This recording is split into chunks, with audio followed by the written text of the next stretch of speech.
Assalamualaikum. Waalaikumsalam warahmatullahi wabarakatuh.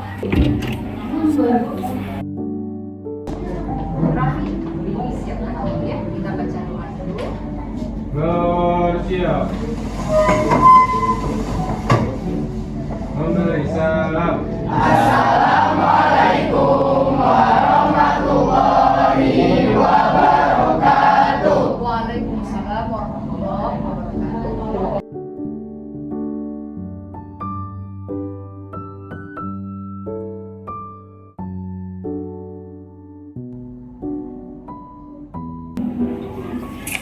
Berdoa selesai.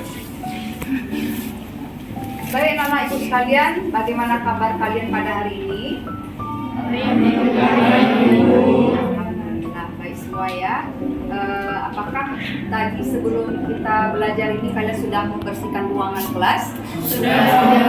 Ya. Yang piket sudah melaksanakan tugas dan tanggung jawabnya? Sudah, baik. Berarti kalian sudah siap untuk melaksanakan kegiatan belajar hari ini ya. Nah, sebelum kita mulai belajar, Ibu terlebih dahulu akan mengabsen kalian hari ini. Aditya Putra Perdana hadir. Aditya Dwi Arianto. Adrian Alhanafis. Miras Aditya. Ananda Rizky. Sabriani Baitur Rahim. Baik, berarti semua hadir ya? Alhamdulillah. Baik anak sekalian, sebelum kita masuk pelajaran, Ibu akan mengingatkan kembali kepada kamu tentang kesepakatan di kelas kita. Anak Ibu Hafiz, dibaca kesepakatan kelas kita yang pertama. Yang pertama, mendengarkan dengan baik saat guru atau teman berbicara. Bagus, yang kedua coba Ananda Kaiza. Berpartisipasi aktif dalam diskusi dan kegiatan kelas. Berarti dua ini harus kita laksanakan selama proses pembelajaran berlangsung, ya. Nah, sebelum kita mulai belajar, seperti biasa, terlebih dahulu kita akan baca surat apa ini? Al-Adiyat ya, surat Al-Adiyat. Siapa di antara anak ibu yang bisa memimpin membaca surat Al-Adiyat ini? Silakan Rizky, diawali dengan tanggung yang lain mengikuti teman-teman ya. Sama-sama. A'udzu billahi minasy syaithanir rajim. Bismillahirrahmanirrahim.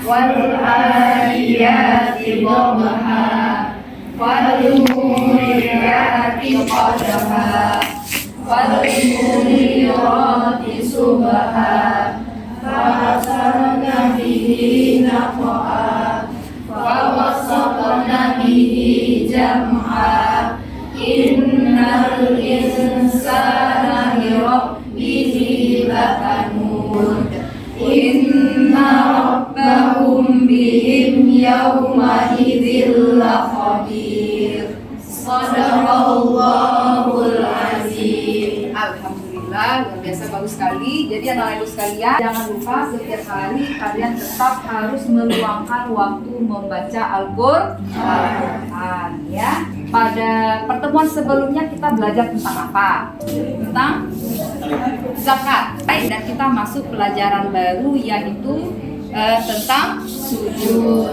ya. Apakah anak-anak ibu pernah melakukan sujud? Nah, ya tentunya kalian pernah melakukan sujud. Kapan kalian melakukan sujud? Pada saat sholat ya. Jadi sebagai umat Islam tentunya kita sudah terbiasa melaksanakan sujud. Tetapi sujud yang kita laksanakan di dalam sholat. Nah, ibu ada sebuah tayangan video untuk kalian semua. Silakan kalian lihat tayangan video berikut ini ya. Written in these walls are the stories that I can't explain. Leave my heart open, but it stays right here empty for days. It's only in the morning, you don't feel the same about us in your bones. It seems to me that when I die, these words will be written on my stone. And I'll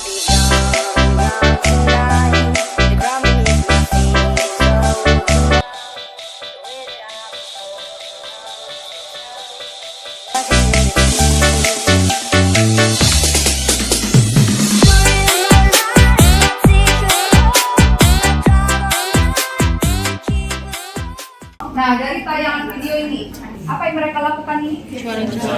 Mencoret-coret baju.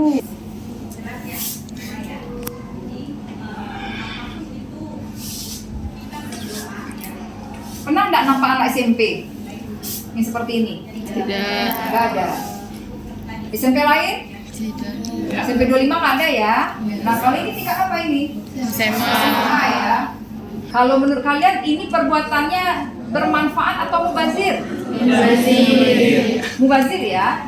Perbuatan mubazir. Kalau perbuatan mubazir berarti ini sesuatu yang baik atau tidak baik? Tidak baik. Tidak baik. Berarti ini ada sebuah perbuatan yang tidak baik. Kalau sebuah perbuatan tidak baik, apakah itu disebut dengan sebuah permasalahan? Iya. Iya. Ya. Jadi ini adalah salah satu permasalahan yang terjadi di kalangan siswa. Merayakan kelulusan tamat sekolah, apakah ini sebuah berita yang menggembirakan atau tidak? Enggak nih, misalnya kita lulus tamat dari SMP, tamat dari SMA, apakah ini sebuah kenikmatan yang diberikan Allah? Iya. Iya, Iya. ya. Karena tidak semua orang yang bisa lulus dari sekolah, ada juga yang tidak lulus. Nah, sekarang kamu diberikan kelulusan, maka ini sebuah kenikmatan yang diberikan oleh Allah. Maka apakah nikmat tersebut boleh kita rayakan dengan cara sesuatu yang mubazir? Tidak. Boleh, karena mubazir itu termasuk perbuatan setan. Maka sebagai bentuk wujud kita rasa syukur merayakan kelulusan kita, ini kita bagaimana? Nah, ya, ini merupakan sebuah permasalahan, ya. Baik, cukupkan dulu. Nah, ini hubungannya. Ya. Dengan adanya permasalahan terkait yang dilakukan oleh siswa-siswa SMA tadi yang mencoret-coret baju tadi, ini menandakan sebuah persoalan yang harus dicarikan solusinya.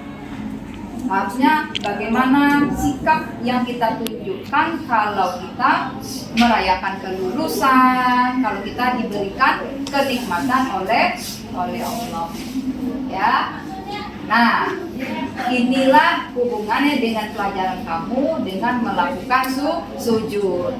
Ya, yang kalian tahu adalah sujud itu hanya dilakukan ketika sholat.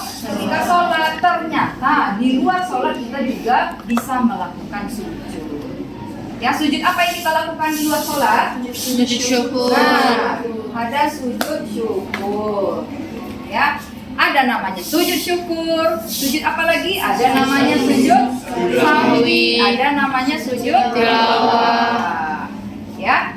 Nah, sebelum kita lebih jauh mendalami pelajaran tentang sujud ini, terlebih dahulu Ibu akan menyampaikan kira-kira apa yang menjadi tujuan pembelajaran tentang sujud. Kalian bisa lihat di layar ya, tujuan pembelajaran ada 2.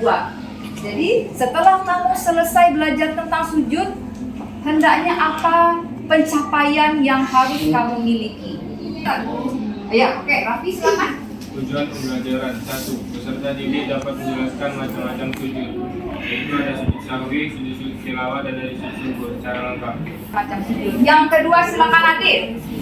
Yang kedua, peserta didik dapat menganalisis perbedaan sujud tilawah, sujud sahwi, dan sujud syukur secara cermat dan teliti. Kalian diminta untuk dapat menganalisis masing-masing sujud ini ya. Ada sujud sahwi, sujud tilawah, dan sujud syukur. Nah, berdasarkan permasalahan yang telah kalian saksikan melalui tayangan video tadi, ya, silakan kalian duduk menurut kelompok yang sudah ditentukan ya.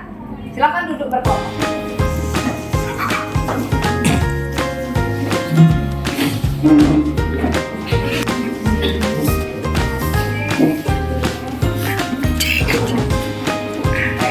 Semua kalian sudah duduk berkelompok. Dari tes bahwa kalian ini kan gaya belajarnya bermacam-macam, ya. Gaya belajar kalian ada yang estetik, ada yang visual, ada yang audio, ada yang audio visual.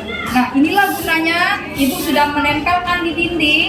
Kalian bisa lihat di dinding ya. Di dinding kita sudah ada gambar-gambar. Ada gambar-gambar macam-macam orang yang sedang melakukan sujud. Jadi anak-anak Ibu yang kinestetik, bisa yang visual, bisa melihat secara langsung gambar-gambar ini. Dan juga Ibu juga sudah membagikan link video tentang materi sujud di grup kita. Nanti silakan kalian lihat kembali ya. Nah, ini Ibu akan membagikan kepada kamu ada LKPD.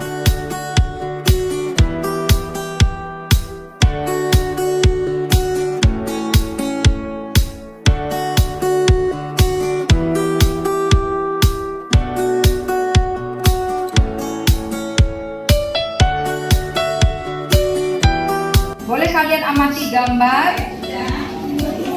Ada berapa gambar di sana? Ada 3 gambar. 3 gambar ini menunjukkan orang lagi ngapain? Orang yang sedang melakukan sujud ya. Setelah kamu mengamati gambar ini, silakan kamu sampaikan pada kolom di bawahnya mengidentifikasi masing-masing gambar tersebut. Coba kamu lihat gambar pertama. Ini gambar pertama kira-kira orang lagi ngapain? Sujud tilawah. Melakukan sujud tilawah. Dari mana Adik bisa tahu orang ini melakukan sujud tilawah? Karena dia membaca Quran. Karena dia membaca Quran. Dekatnya ada Al-Quran ya, bagus. Bagus Adik. Coba kalian perhatikan gambar kedua. Gambar kedua apa yang kamu lihat? Syukur. Orang yang melakukan sujud syukur. Dari mana kalian tahu bahwa orang ini melakukan sujud syukur? Adik lagi. Orang tersebut baru saja mencetak gol atau meraih kemenangan. Baru saja orang tersebut meraih kemenangan dengan mencetak gol dalam perlombaan sepak bola. Bagus. Baik, ini ada lagi gambar ketiga. Gambar ketiga ini apa yang bisa kalian pahami dengan melihat gambar tersebut? Orang yang melakukan sujud sahwi. Dari mana lagi bisa tahu ini orang melakukan sujud sahwi? Rasa suara. Karena posisinya sedang mengerjakan sholat ya. Jadi di sini kami menjelaskan identifikasi 3 gambar tersebut. Kalian tulis di bagian kolom bawah ya.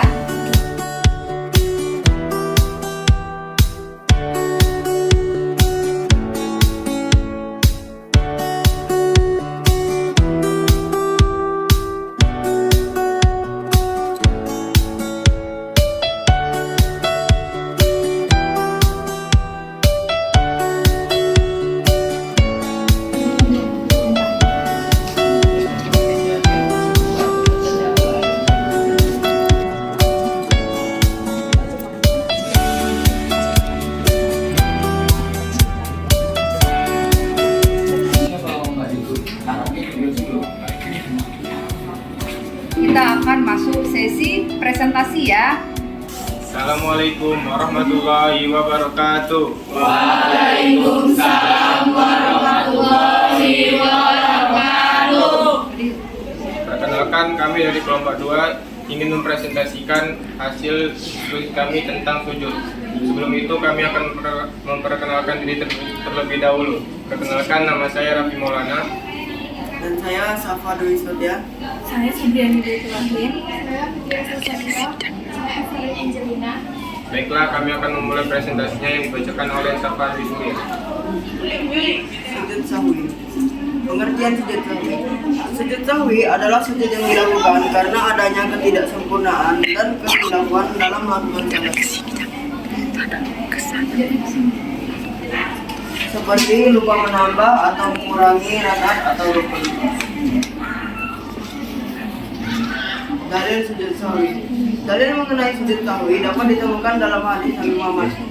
Berikut dalil sujud sahwi yang akan dibacakan oleh Raffi Maulana.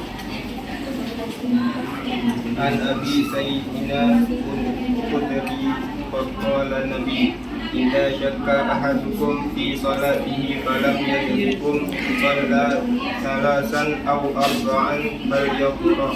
Setiap sujud pun 2 kali sebelum salam. Hadis Ahmad dan Muslim. Baiklah, tadi adalah dalil sujud sahwi yang dibacakan oleh Raffi. Berikutnya, sebab-sebab melakukan sujud sahwi. Yang pertama, lupa menambah atau mengurangi rakaat salat. Kedua, lupa melakukan rukun salat seperti ruku atau sujud. Ketiga, ragu tentang jumlah rakaat yang telah dikerjakan. Subhanallah la yanamu wa la yashu. Artinya, Maha Suci Zat yang tidak mungkin tidur dan lupa. Selanjutnya, hikmah melakukan sujud sahwi. Hikmahnya adalah yang pertama, menyempurnakan sholat yang kurang sempurna. Selanjutnya, menunjukkan ketundukan dan kerendahan hati pada Allah Subhanahu wa taala serta meningkatkan kesadaran dan kehati-hatian dalam melaksanakan sholat. Sekian presentasi dari kami. Apakah ada yang ingin bertanya? Saya. Assalamualaikum warahmatullahi wabarakatuh. Saya pengen Cidawan ingin bertanya mewakili kelompok 4. Apa saja hikmah melakukan sujud syahwi? Saya dari kelompok 2 ingin bertanya apa sebab-sebab melakukan sujud syahwi? Saya akan menjawab pertanyaan dari kelompok 3. Apa sebab-sebab melakukan sujud sahwi? Sebab-sebab melakukan sujud sahwi adalah lupa menambah atau mengurangkan rakaat sholat, lupa melakukan rukun sholat seperti ruku atau sujud, dan ragu tentang jumlah rakaat yang telah dikerjakan. Ada lagi yang bertanya? Ada lagi yang bertanya? Saya. Kami dari kelompok 1 ingin bertanya, apa dalil mengenai sujud sahwi? Dari Abu Sa'id Al-Khudri, Nabi SAW bersabda, apabila salah seorang di antara kamu ragu dalam sholat, apakah ia sudah mengerjakan 3 atau 4 rakaat, maka hendaklah dihilangkan keraguan itu dan diteruskan sholatnya menurut yang diyakini. Baiklah, kesimpulan dari presentasi ini adalah melaksanakan sujud sahwi, sujud syukur, dan sujud tilawah merupakan cara untuk menyempurnakan ibadah dan meningkatkan kedekatan kita kepada Allah Subhanahu wa taala. Dengan memahami pengertian dalil, sebab-sebab, bacaan, dan hikmah dari ketiga sujud jenis tersebut, kita dapat melaksanakan ibadah dengan lebih khusyuk dan benar sesuai dengan tuntutan agama. Sekian presentasi dari kelompok kami. Kurang dan lebihnya mohon dimaafkan. Wassalamualaikum warahmatullahi wabarakatuh. Sekian kita sudah menyimak presentasi dari kelompok berapa tadi?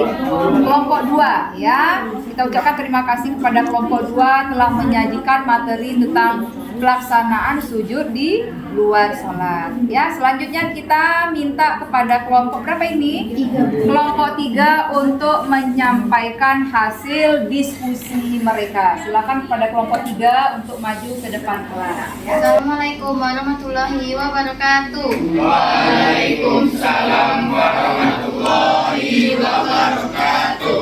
Kami dari kelompok 3 akan mempresentasikan hasil diskusi kami yang berjudul sujud sahwi, sujud syukur.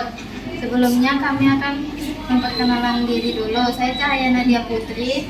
Saya Chelsea Arfani. Saya Zakira. Saya Jani Rosa. Dan saya Carla Aksela. Dan yang akan dibacakan oleh Chelsea. Sujud syukur. Pengertian sujud syukur.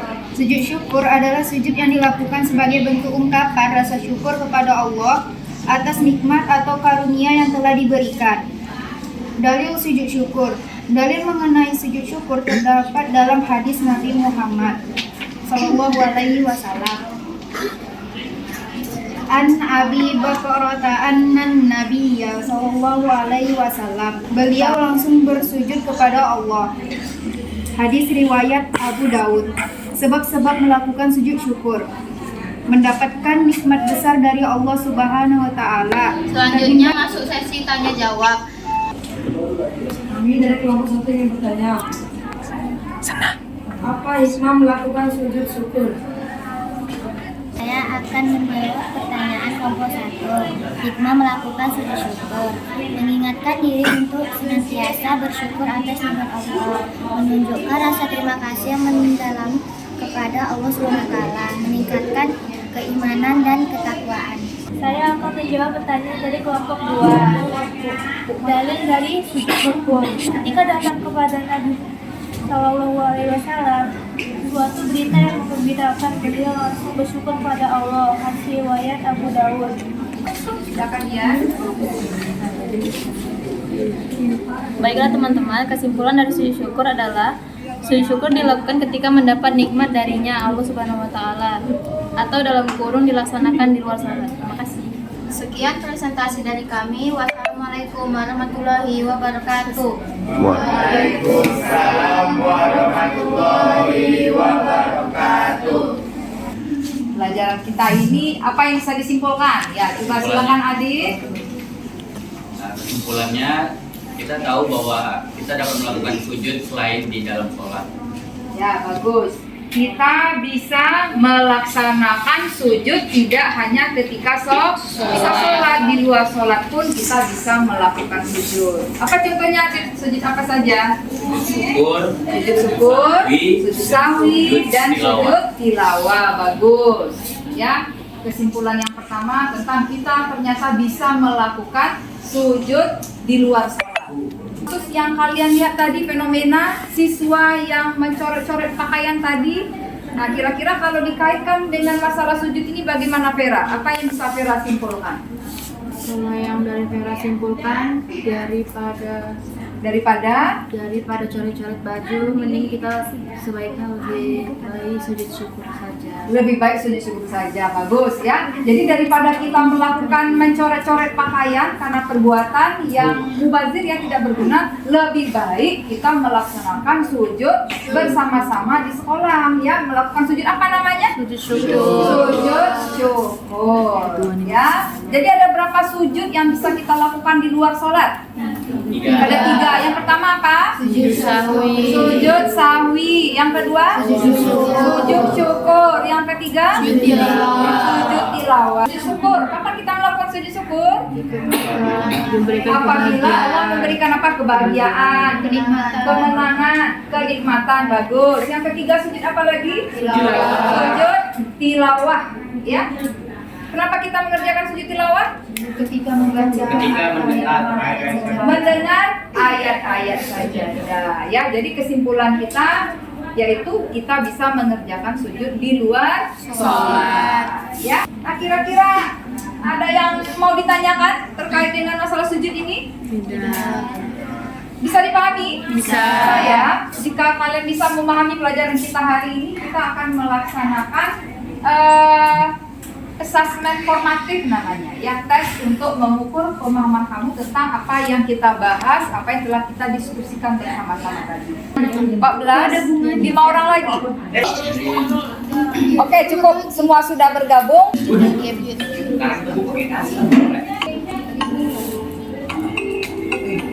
Wow.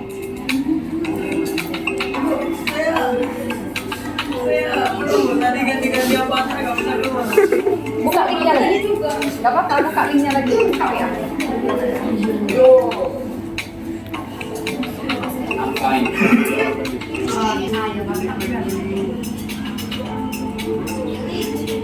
Iya benar. Benar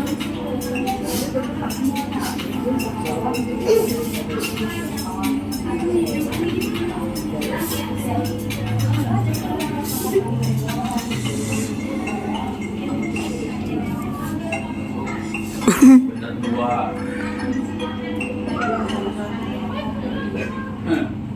Raffi paling atas sementara ya memimpin dengan skor 2380.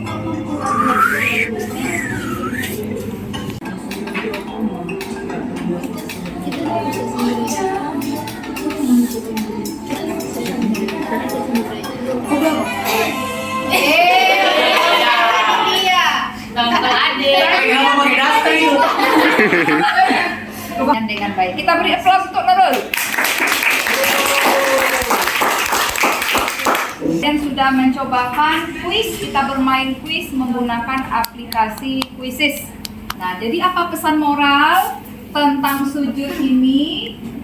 Memperbanyak sujud ya, untuk mendekatkan pesan diri moralnya kepada adalah Allah. memperbanyak Sujud untuk mendekatkan diri kepada Allah Subhanahu wa taala. Betul sekali. Hendaknya kita memperbanyak melakukan sujud. Jangan sujud hanya dilakukan ketika sholat saja. Akan tetapi ternyata sujud bisa kita lakukan juga di luar sholat ya. Nah, setelah kalian mempelajari nih topik tentang sujud, bagaimana perasaan kamu semua? Kalian bisa lihat nih ya, perasaan kamu, cerminan perasaan kamu yang mana? Kalau yang warna hijau, boleh kasih jempolnya ke atas. Coba, yang merasa perasaannya hijau, silakan jempolnya naikkan ke atas.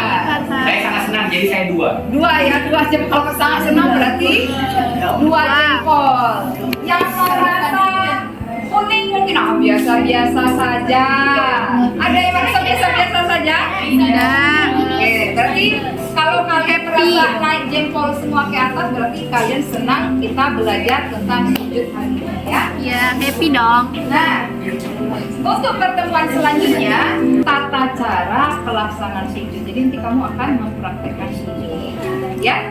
Mungkin kita cukupkan pelajaran kita hari ini, ya. Kita tutup dengan bacaan hamdalah, alhamdulillahirabbil alamin. Siap. Memberi salam.